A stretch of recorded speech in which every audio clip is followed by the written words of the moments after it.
It's no secret that water is the most valuable commodity for the tens of thousands of farmers around Georgia. And with a drier than normal growing season in the forecast, having a reliable source from day one is essential to maximizing yield. If we get up and get to going and it's dry like that, every day that we lose and every day that we're behind is another day that our crops losing yield potential. So what we want to make sure is that we first have good uniformity on that system. If we've not checked uniformity on that system in the past 5 years, we should really consider doing that.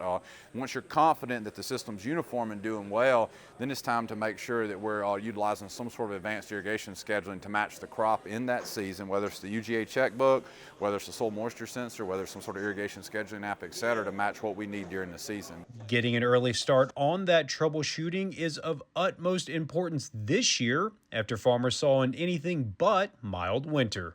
We had some unusually cooler weather this year in Georgia and in South Georgia where we had days in the 20s that we normally don't have, and even the lower 20s as you moved up in the state, maybe even temperatures in the teens.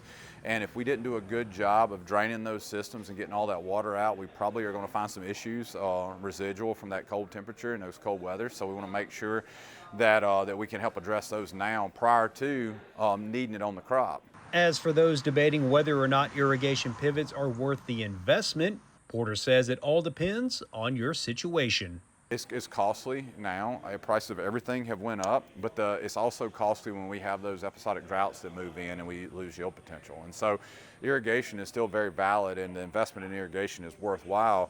You just need to do some homework like this on, system design, water source, dealer support, what tech package you want on it, et cetera, and that'll help you make that final decision. If that decision is yes, then there are a number of factors that need to be considered before choosing which system to go with. Check water source first, then go look at and see, okay, what do I need? What crop am I going to be irrigating it? How am I going to design it? What type of sprinklers do I want? Am I going to be doing chemigation or fertigation at all on it, et cetera? Do I want the remote monitoring and control? And to me, what it really goes back to, we have 3 or 4 really good brands of center pivots that you can buy in the state of Georgia.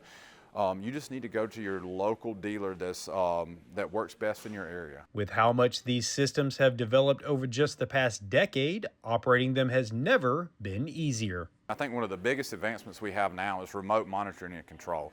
Right, we have other options on them, but really a lot of our farmers have adopted a remote monitoring and control because now we can see, hey, I've started my system up. Is it still running all night? Because we can't run the systems in 4 hours and be done. Reporting from Tifton, I'm Damon Jones for the Farm Monitor.